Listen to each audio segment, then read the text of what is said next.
Nshuti bagenzi mukomeje gukurikirana ibiganiro aho muri hose kw'isi, ndabaramukije cane mvuga nti amahoro y'Imana abane namwe. Ndashimye Imana yo mwijuru yemeye kongera kuri iyi saha nziza, nshima nkenguruka nihabwe amashimwe n'icubahiro. Ndashima Imana kandi ko namwe ibemereye ko mugera kuri iyi saha nziza muri amahoro, kandi nshimiye abantu mwese mwamaze gukora subscribe kuri iyi channel. Mvuge ngo Imana yo mwijuru ibahe umugisha kandi ibagirire neza. Hanyuma ndashimiye Imana kandi kuri mwebwe mwese mukunze gukora like, abantu mukunze kunyandikira kuri WhatsApp, abantu mukunze kumbaza ibibazo bitandukanye, abantu mukunze gufata ubutumwa bwiza mukaburungikira abandi. Imana ibaha umugisha kuko uku niko kwamamaza ubutumwa bwiza.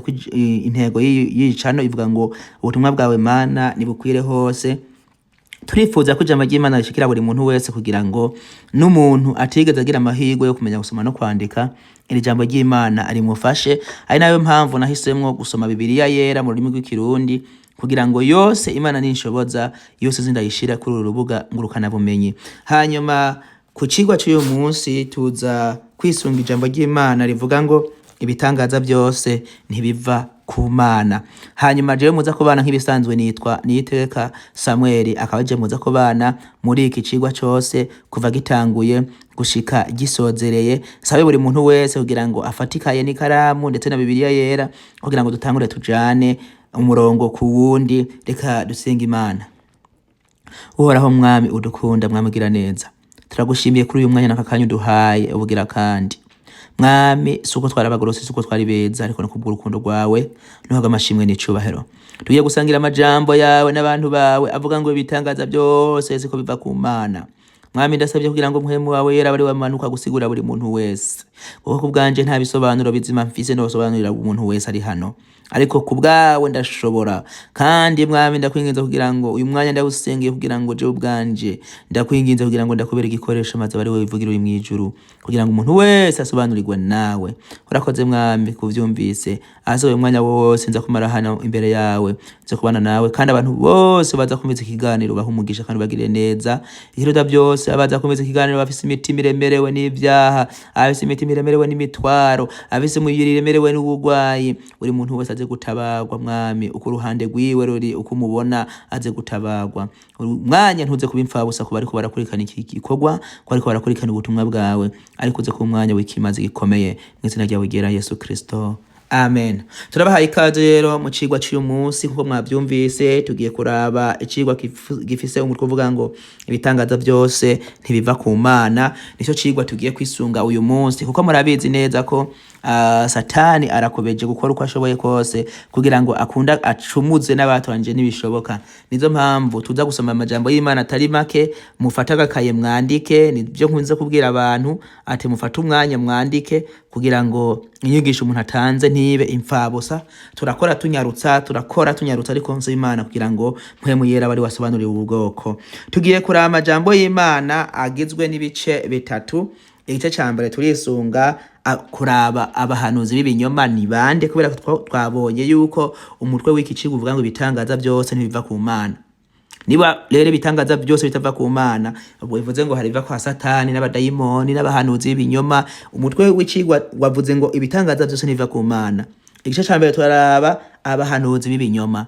Igice ca kabiri turaraba inkomezi za Satani. Igice ca gatatu turaba abigira intumwa ataribo canke abigira abakozi b'Imana ataribo. Imana dutabare cane kandi abe ariyo idushoboza. Reka tutatevye tutandukire mu gitabo ca Bibiliya. Tugiye gusoma muri Kuvayo igice c'indwi, turasoma umurongo wa 8 tugere kwa 12. Abafise agakaye mwandike, abafise Bibiliya yera mwese muzingurure. Ushobora guhagarika video aho igeze ukabanza ukaraba iki gitabo tugasoma twese turi kumwe. Ni Kuvayo igice c'indwi umurongo w'8 kugera mu wa 12. Reka dusome mu izina rya Yesu. Haravuga ngo Uhoraho abarira Mose na Aroni ati Farawo niyo abarondera ko ikimenyetso kibamenyekanisha, ubwire Aroni utizana iyo nkoni witwaje uyiterere hasi imbere ya Farawo kugira ngo ihinduke inzoka. Nuko Mose na Aroni binjira kwa Farawo bagira nk'uko Uhoraho yababariye. Aroni aterera inkoni yiwe hasi imbere ya Farawo n'abantu biwe ihinduka inzoka. Farawo nawe ahamagaza abanyabwenge n'abapfumu, abo nibo banyamareba bo muri Egiputa, nabo babigira batyo babikoresheje amareba yabo. umuntu wese muri bo atereye inkoni yiwe hasi iba inzoka, maze inkoni ya Aroni imera izabo. Amen. Imana dutabare cyane. Hanyuma hano tubonye ibitangaza Mose na Aroni bakoreye imbere ya Farawo, nk'uko Uhoraho yari yababwiye ngo nimugende mubwire Farawo arekure ubwoko bwanje bugende mu gihugu nzobarungikamwo. Nuko ngo Farawo aravyanka, kugira ngo Aroni na Mose bemeze Farawo ko ibitangaza byavuye ku Mana, baterera inkoni hasi bitwaje inkoni hinduka inzoka. Farawo ati utwo ni tuntu dutoye imbere yanje ntakivyo nobishobora, nemureke kuntesha umutwe, ivyo ntabwo byavuye ku Mana. Aca hamagara abanyamareba biwe, abanyamareba bo muri Egiputa ico gihe, nuko ngo barabapfumu n'abanyamareba. Abanyamareba bari abantu bakora ibimenyetso n'ibitangaza ariko byavuye kwa Satani.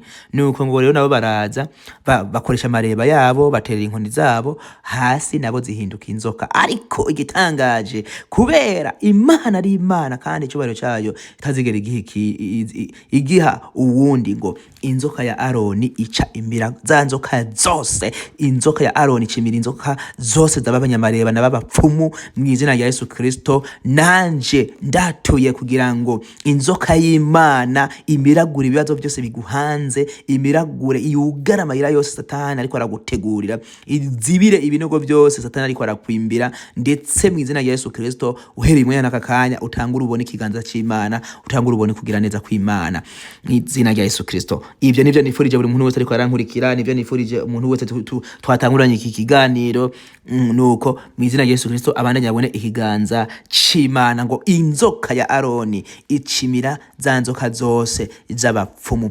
z'abanyamareba. Niko byagenze kuri Eliya. Ico cigwa tuzokigerako nkuko intego abo gusoma Bibiliya mu rurimi rw'ikirundi aho hantu tuzohashika, ariko reka ndababwireho gato ngo ibitangaza byabaye ku musozi Karumeli. Eliya abwira bakamenyi nuko ngo bahitemwe imasa babage batakambira Imana yabo, baravuga bati Imana iza kwishurisha guturira iki kimazi n'umuriro niyo Mana. Nuko ngo bahera mu gitondo batakambira Bayali Imana yabo ngo imanuke iturira ico kimazi.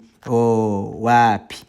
Eliya ngarabashinyagurira ati Imana yanyu yasinziriye, Imana yanyu yamaze urubanza, Imana yanyu yahuze sihiri. Nuko ngo nimwi baraheba ngo baritemagura barikebagura barava amaraso, ariko barikubita baridudagura, ariko Imana yabo ibandanya kubisinziriye ibihe byose. Haleluya! Ariko Imana yacu ntisinziriye. Haleluya! Nimuvuge haleluya, haleluya, haleluya. Imana yacu ntisinziriye. Nuko ngo igihe kigeze cyo gutanga ikimazi cyane kera, Eliya sana igicaniro, nuko afata ikimazi arakibaga agareka ku gicaniro. Ubwo yabanje yubaka akoresha amabuye 12 y'imiryango 12 y'Abisirayeli. Arangije gusana igicaniro ashirako ca kimazi, abwira abantu nimwimbe imiserege mukikuze iki gicaniro. Barakikuza, abwira abantu sukamwe amazi, barasukamwe, arababwira mwongeremwe ayandi, barasukamwe gushika imiserege yose itsendera amazi. Arasenga amajambo make cyane. Imana yacu si yo gutakambira igihe cyose, igombye kugukorera igitangaza igihe cyayo kigeze. N'umwanya muto cyane ngo arasenga ngo Uhoraho Mana ya Abrahamu na Isaka Mana ya Yakobo, uyu munsi bimenyekane kari wewe Mana yonyene y'ukuri. Haleluya! Uyu munsi bimenyekane kari wewe Mana jewe nkorera. Amena. Nuko ngo akivuga ibyo ataraheza haba gutigita gukomeye. Imana yororotse umuriro irigata ca kimazi, irigata y'amabuye, irigata y'amazi yose. Haleluya! Nuko ngo abantu bose barapfukama barasenga Imana. Nuko ngo kubera ko ingero y'icaha ari urupfu, ariko ingabire y'Imana n'ubugingo budashira bibonerwa muri Kristo Yesu umwami wacu.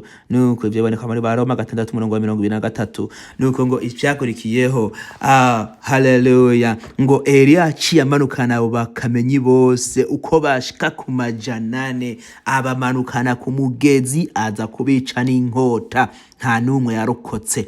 Uko niko impembo y'abariko bakora ibibi bagiye guhembwa inkota y'Imana. Reka tubananye dusome mu gusubira mu byagezwe 13:1 tugere ku 3. Haravuga ngo muri mwebwe ni haduka umuvugishwa canke umurosi akabaha ikimenyamenya canke akababarira igitangaza, ico kimenyamenya canke ico gitangaza kigashika, ico yababariye ati nicashika tuze tugendanira izindi mana. Murumva aka kantu, tuze tugendanira izindi mana, bivuze ngo atari ya mana yo mwijuru, atari ya mana ya Aburahamu, atari ya mana ya Eli, atari ya mana ya Isaka atari ya mana ya Daniyeli, atari ya mana ya Shadraka, Meshaki na Abedinego, atari ya mana ya Zuru umwami Yesu amaze iminsi atapfuye.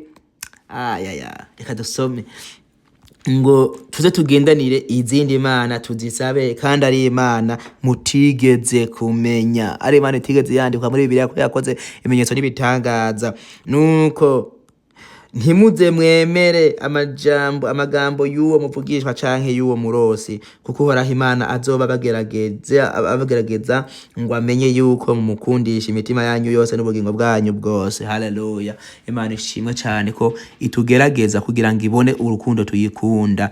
Mwibuke ko Satani azi imbere y'Imana mu gihe ca Yobu, agahariza Imana ku byo kugororoka kwa Yobu. Imana yaremeye ko Satani agerageza Yobu, ariko mubwira ati byose uremerewe kubimugarageresha, icyo utemerewe gusa no kumukura ku bugingo, uzumurekera ubugingo, kuko ubugingo n'ubw'Imana yacu, nuko umubiri wose uzobora usubire kubawutanze, usubire mu ivu wavuyemo, ariko ubugingo n'ubw'Imana yacu.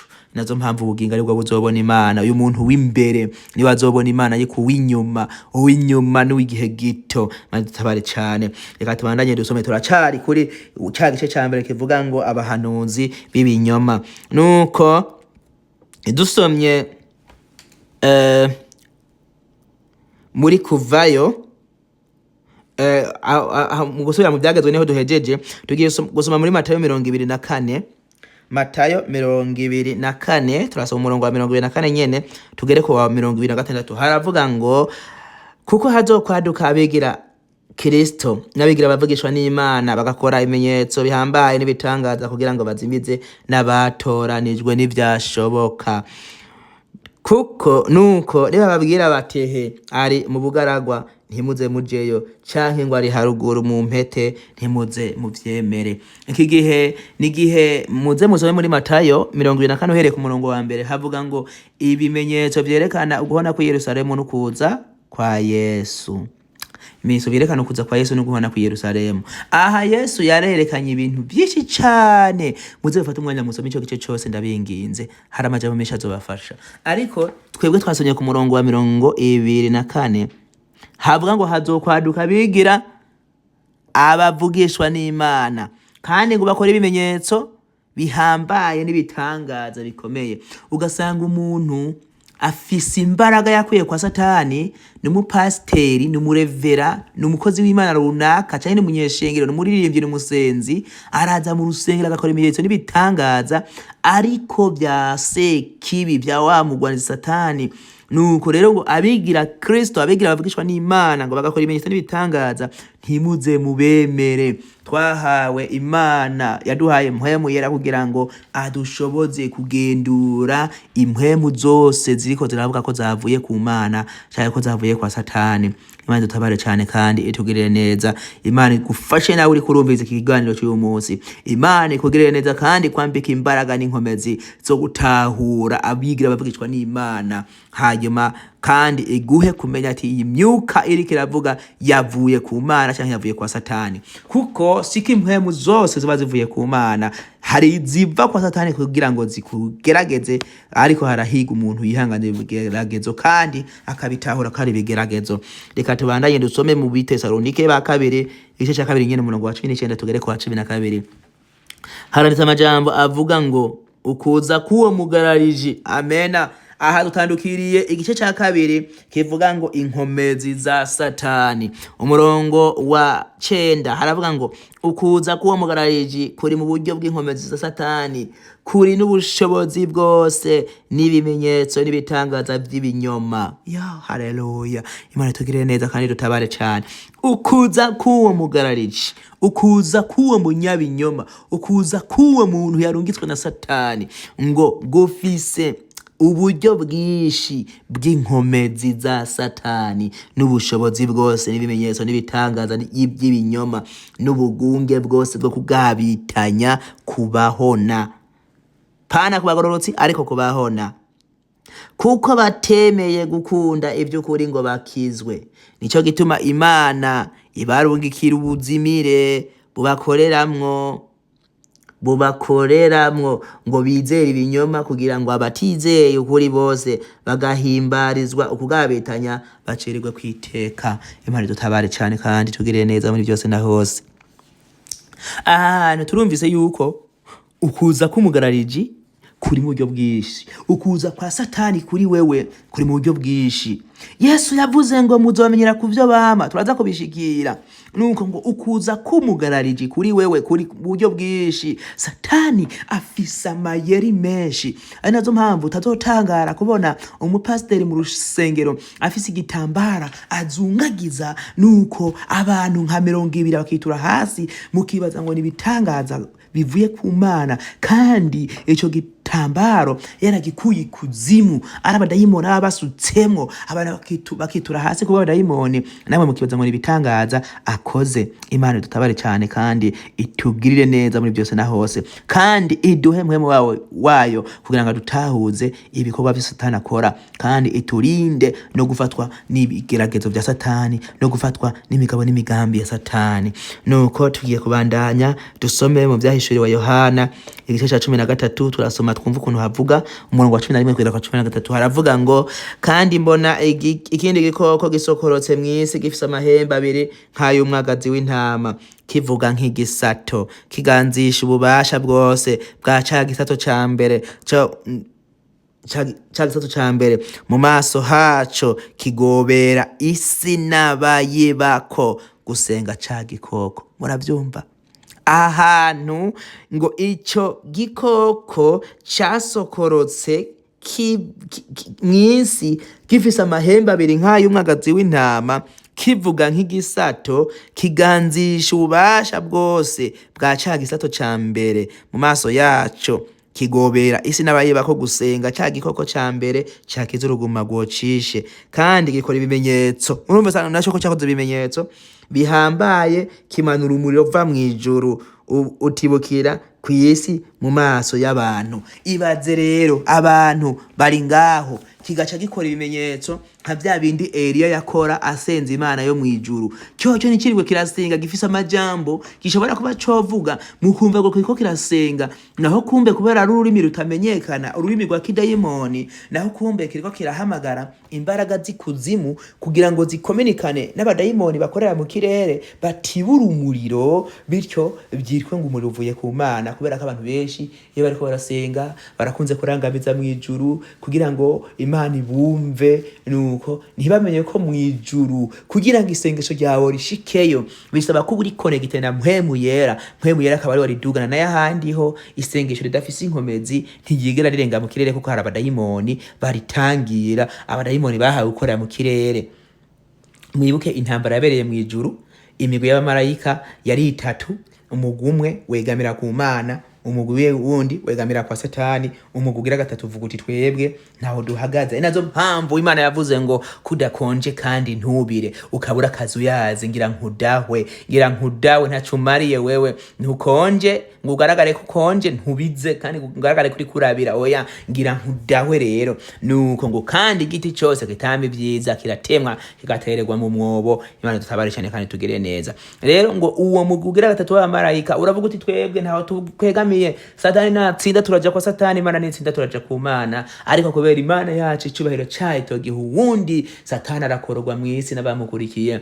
Uwo mugwi nawe ugira 3 ubonye Satani akorowe, ucuvuga uti twebwe turasigara ku Mana. Imana toya ja kwa Satani, Satani nawe toya nanje simbakeneye, ko mwase kunshigikira ngo mwerekane aho muhagaze, niyo wanje sindabakeneye. Abo badayimoni baca bahera mu kirere, nibo batangira amasengesho yabera, bagize ishavu ntibasubiye mwijuru, bagira ishavu ntibasubiye kw'isi, bafise ububi busumbu bwa Satani. Ni nazo mpamvu batangira amasengesho yacu. Ariko hashimwe Imana yatanze umwana wayo Yesu kugira ngo amene amaraso ku musaraba, bityo abizera ayo maraso bose baronka ubushobozi bwa mpwemu yera, ashobore gutwara amasengesho yacu ayakuye muri iyi si ayadugana ku Mana yacu. Ijambo ry'Imana hari korasi numvise, iyo korasi yaramfashije bavandimwe, iyo korasi yaramfashije. Korasi ivuga ngo mpwemu yera ni wazoduteru, haleluya, ivuga ngo niwe azoduterura, niwe azoturenza ibicu, azodushikiriza Yesu, uwo nawe ni mpwemu yera. Haleluya, mpwemu yera niwe azodutera igihe inzambi zobivuze, imva z'abasinziriye zigasaduka. Mpwemu yera azomanuka azamure buri muntu wese yakoze ibikorwa byiza. Ntibivuze ko n'abapfuye ari abanyabyaha batazoduzwa mu ijuru, bazoduzwa mu ijuru, ariko kuduga mu ijuru kw'abagororotsi no kuduga mu ijuru kw'abanyabyaha ntibizoba bisa. Mpwemu yera niwe azoduterura atuzamura imbere y'Imana yacu, tuze guhembwa ibyiza twakoreye uhereye ku visi yaremwa. Abagiye barakora ibyiza, wewe isi wisanze ko abatambutse ntabuzi, nawe uzotambuka ugende, abagukurikiye bazocaho bagende, ariko ngo barahigwa bapfa bapfira mu mwami kugira ngo bahabwe ivyo Imana yateguye kuri bo. Imana dutabare cyane kandi twambike inkomezi, Imana dutabare cyane kandi twambike uburinzi, Imana dutabare cyane kandi twambike ubudahangagwa kugira ngo tubashe kuyikorera mu mpwemu no mukuri, tudatsinzwe n'ububasha bw'abamugwanizi. Imana dutabare cyane. Tugiye gusoma murongo wa 14 haravuga ngo kizimirisha baba kwisi ibimenyetso cyawe gukorera mu maso ya cyagikoko, kibarira baba kwisi gukora igishushanyo cya cyagikoko cyari n'uruguma rw'inkota kigahava kikabaho. Imana dutabare cyane. Tugiye gusoma muri ico gitabo nyene, turazingurura urupapuro rumwe hirya gato ku gice cya 16, turabona ku murongo wa 13 n'uwa 14 havuga ngo kandi mbona mu kanwa ka cagisato no mu kanwa ka cyagikoko no mu kanwa ka wa muvugishwa w'ibinyoma havamwo impwemu zitatu zihumanya zisa n'ibikere. Haleluya, impwemu zitatu zihumanya zivuye hehe? Mu kanwa ka cagisato no mu kanwa ka cyagikoko no mu kanwa ka wa muvugishwa w'ibinyoma. Ngo kuko izo ari impwemu z'abadayimoni zikora ibimenyetso zija mu bami bo mwisi yose ngo zibakoranirize ku ntambara yo ku munsi uhambaye w'Imana ishobora byose. Haleluya, Imana dutabare cyane kandi twambike imbaraga.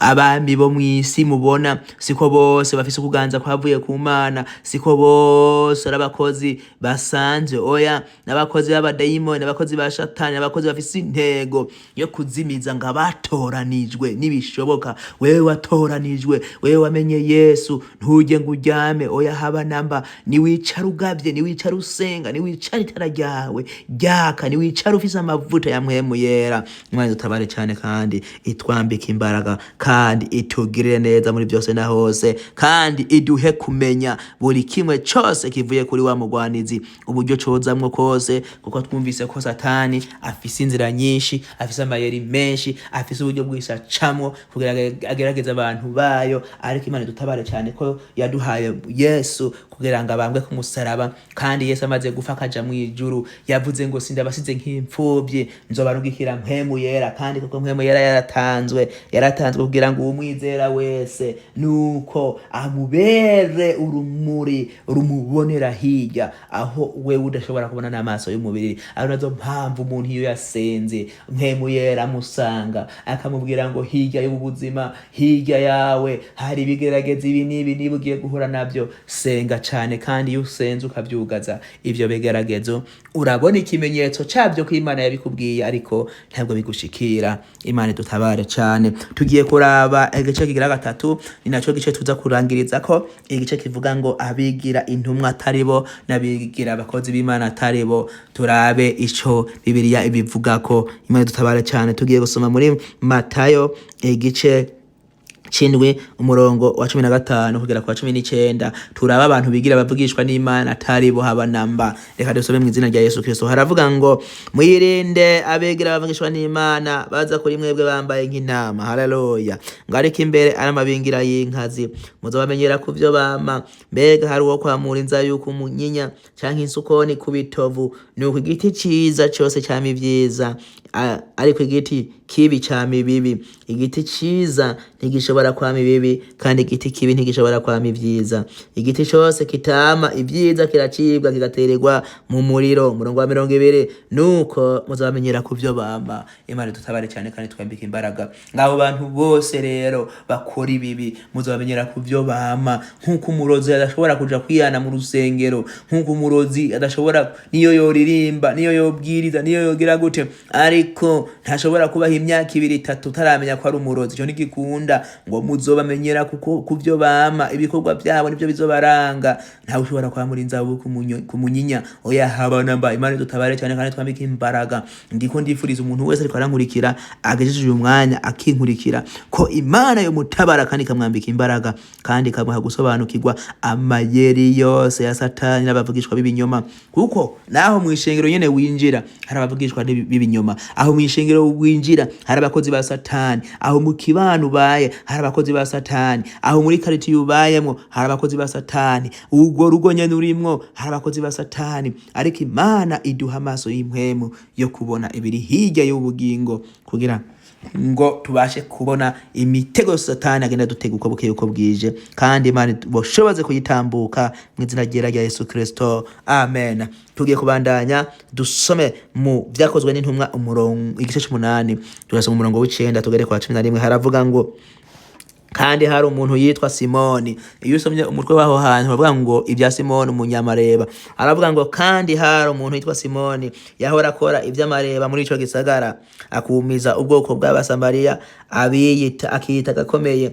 Bama bamushize ku mutima wose, uhereye kuboroshe gushika kubahambaye, batuyu niwe bwa bushobozi bw'Imana bwitwa ubuhambaye. Ariko icyatuma bamushira ku mutima nuko uhereye kera yabumiza n'amareba yiwe. Haleluya.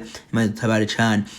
Tuhumvise inkuru ya Simoni umunyamareba. Muze gusoma mwisho gice mwumve ukuntu havuga, mubandanye mugerepfo mwumve n'ihezo giwe.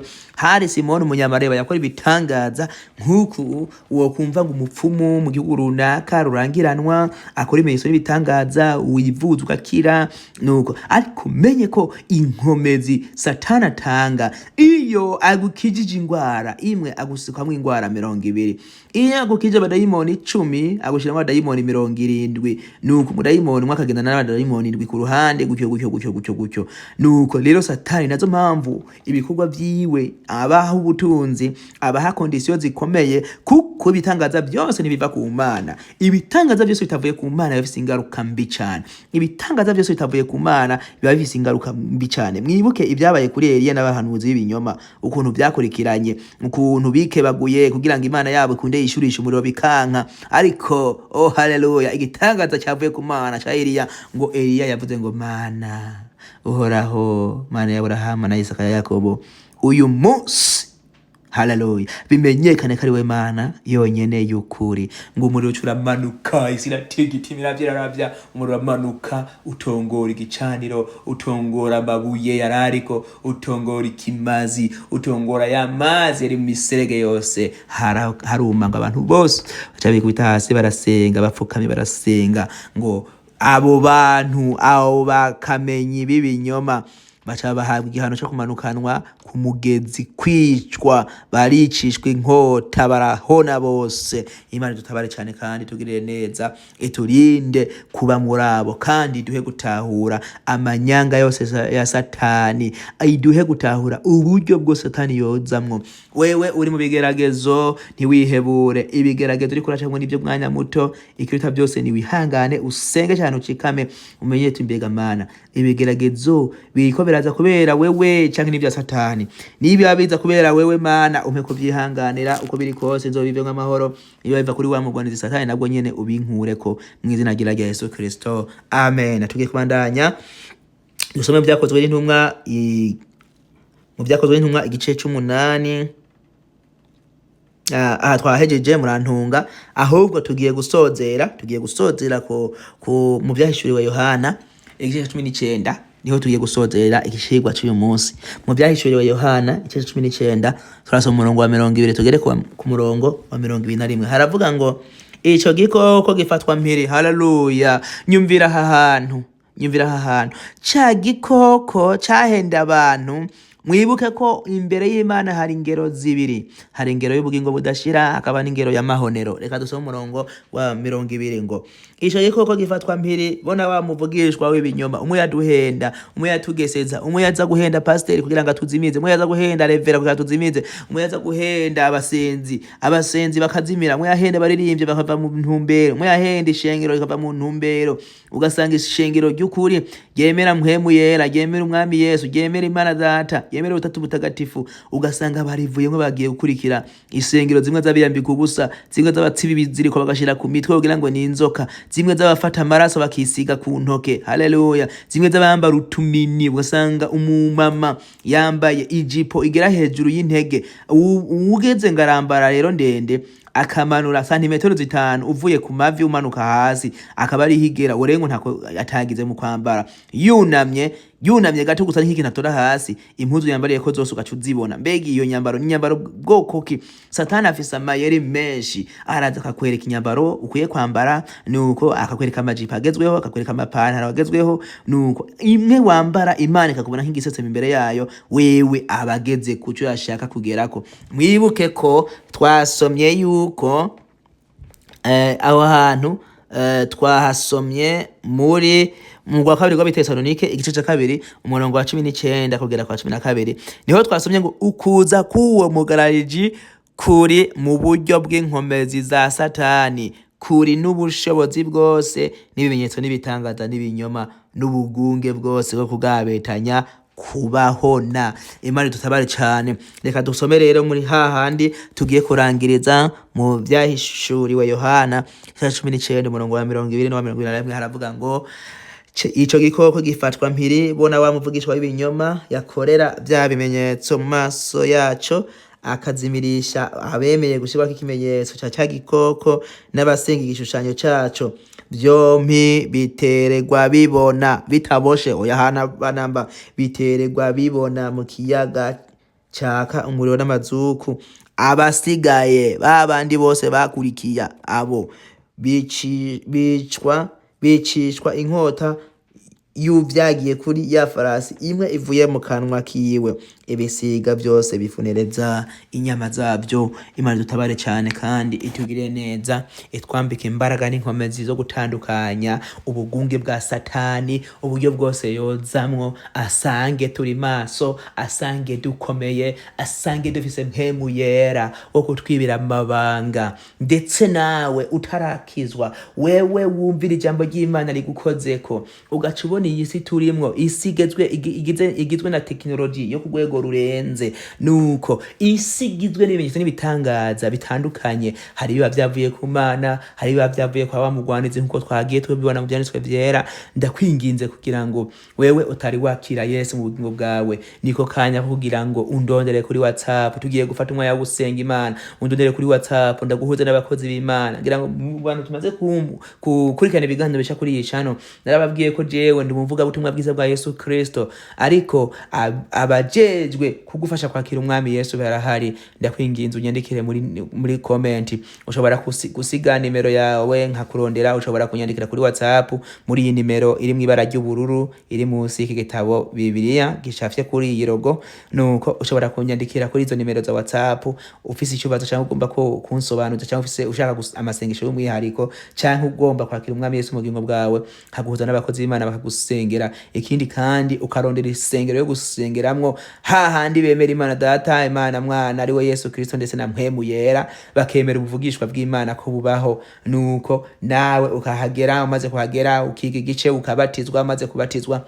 ukakira umwami Yesu mu bugingo bwawe, maze gukora ibyo byose ugaca ubatizwa muri mpemu yera, kugira ngo nawe uronke mpemu yera, wawe undi tuzara kwibira amabanga, wawe undi tuzara gutabara igihe watewe. Haleluya. Imana dutabare cyane kandi tugerere neza.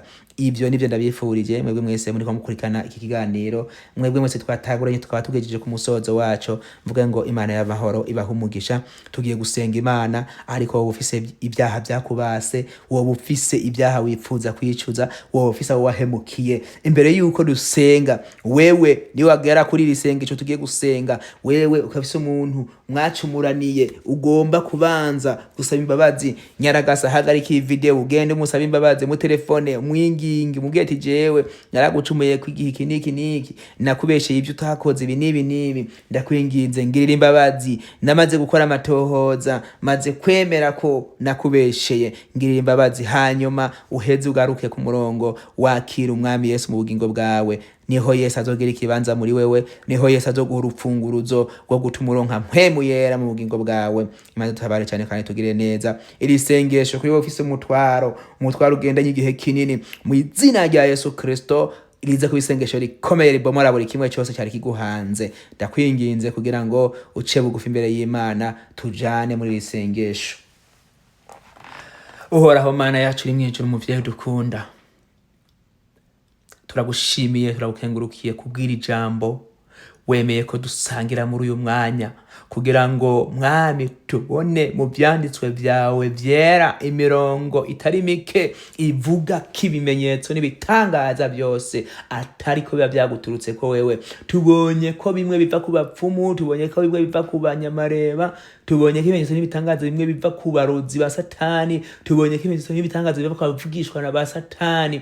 Mu izina rya Yesu Kristo turakwinginze kugira ngo iri jambo rigire ububasha mu mutima yacu, hanyuma umuntu wese agizeye agaca bugufi imbere yawe, numugirira imbabazi mu izina rya Yesu Kristo. Umuntu wese yimeye gukurikira umwami Yesu, kwakira umwami Yesu, numushoboze gufata iyo ntambwe isubira inyuma, ifatwe mpiri mu izina rya Yesu Kristo. Umuntu wese mwami yemeye kugukurikira muri iyi nzira y'agakiza, mugirire neza kandi umushoboze. Ibyaha byiwe byo kwibuka ukundi, ndetse mwami si we wenyene, na jewe navuze ubutumwa hari aho bishika ukabona aho ntagenze neza. Ndakwinginze kugira ngo igihe uharire abandi nanje umparire, igihe uremura abandi imitwaro bikoreye nanje undemurure mwami, kuko muri iyi si ntitubura imitwaro tugendana nayo, muri iyi si ntitubura ibidukwaza n'ibitugirira nabi, ariko ndakwinginze kugira ngo mpwemu wawe yera abari babandanya kudukorera ibimenyetso n'ibitangaza, tubandanye kubona ukuboko kwawe kwiza. Urakoze mwami. Hasigaye tukwereka abantu bagwaye ingwara igihe kirekire, bakaba bamaze kwizera mu izina rya Yesu Kristo ko bashobora gukira. Uyu mwana kakanya ugutwi kwawe ni kumva ko ingana gutakamba kwacu, ni kumva ko ingana gutakamba kwabo, bakire ibyo bisata by'ingwara, bakire ubugumba mu izina rya Yesu Kristo, bakire kanseri mu izina rya Yesu Kristo, bakire diabete mu izina rya Yesu Kristo, bakire sinizite mu izina rya Yesu Kristo, bakire estoma mu izina rya Yesu Kristo, bakire umugongo mu izina rya Yesu Kristo, bakire ibyafashe mu mihogo yabo bigatuma ijwi ryabo rirasohoka neza, byavuye ku myuka ihumanya, byavuye ku barozi mu izina rya Yesu Kristo. Bakire karande zo miryango mu izina rya Yesu Kristo, bakire ibyaha bitandukanye byagiye babata. Mwami ubashoboze kugira ngo abakire umwami Yesu mu bugingo bwabo. Uzobukoze nyakubahwa. Ahasigaye ndasengeye umurimo wawe kugira ngo abari wowe ushoboza gutera uja imbere. Haleluya. Abari wowe ushoboza mwami, abari wowe ushoboza umukozi wawe yemeye kugukorera mu mpwemu no mu kuri kugira ngo umurimo wawe utera uja imbere. Ndakwinginze kugira ngo umuntu wese azosangiza iki kiganiro abandi, uzumuhezagire kandi uzumugirire neza. N'umuntu atazogisangiza nawe uzumugirire neza kugira ngo igihe kigeze aze yumve kakwiye kuvuga ubutumwa bwiza butandukanye, aheza zarasangiza amajambo meza yumvise ku bandi bamukurikiye kugira ngo ubutumwa bwawe burusheho kukwira kw'isi, kugira ngo aho uzozira mwami igihe kigeze, igihe tutazi, igihe isaha ntazi, igihe n'abamarayika bo mu ijuru batazi, ariko izwi n'Imana yonyene, igihe nishashika aho uzozira uzosange hari umugwi w'abantu benshi bagukurikiye. Urakoze mwami kuvyumvise kandi ko hari ubwoko bwawe, amazina yabo, amazina yacu uyafotoye mu gitabo cy'imanza nico kurimbuka, maze uyandikire mu gitabo cy'ubugingo. Uhereye uyu mwanya n'akakanya ubemerere kwitwa abana b'Imana. Urakoze mwami kuvyumvise kandi kubikoze, natwe duciye bugufi imbere yawe tuvuga tuti icyubahiro ni icyawe mu ijuru no mu isi, mu izina ryawe ryera Yesu Kristo, amen. Ndabashimiye mwese mukomeje gukurikirana ibiganiro twacishije hano. Nshimira buri muntu wese twatanguranye ikiganiro tukaba tugisozereye turi amahoro. Imana yo mu ijuru ibaha umugisha, nibiba bitaguteye isoni ukaba wumva ko umurimo w'Imana ukwiriye kuwushigikira mu gukora subscribe, like, share na comment, bikore kugira ngo umurimo w'Imana urusheho gutera uja imbere. Wewe ubikoze Imana iguha umugisha. Hanyuma nawe kandi ugiye gufata umwanzuro wo kwakira umwami Yesu, ndasabye ninga kugira ngo Imana data wa twese ahoraho abigushoboze kandi buri kimwe cyose kize kigende neza. Hanyuma ndashimiye kandi Imana ayo yanshoboje ikiganiro nkaba ndagitanguye kandi nkaba ndagisozereye amahoro. Mvuge ngo Imana y'amahoro ihabwe icubahiro. Ahasigaye nshimire buri muntu wese agiye kwandika muri comment akavuga ati iki cigwa ndacakiriye uku, nuko ubutaha uzotwigishe kuri ibi. Hanyuma kandi mukore like kugira ngo mbone umubare w'abadukurikiye uko bangana, kandi mukore share. Ufise ikibazo canke wifuza kunyunganira uyandikira kuri iyo nimero ya WhatsApp iraho muri logo, hanyuma tukabasha kungurana ubumenyi. Imana y'amahoro ibahe umugisha. Hanyuma je mwari kumwe nitwa Niteka Samuel, duhure mu cigwa cy'ubutaha.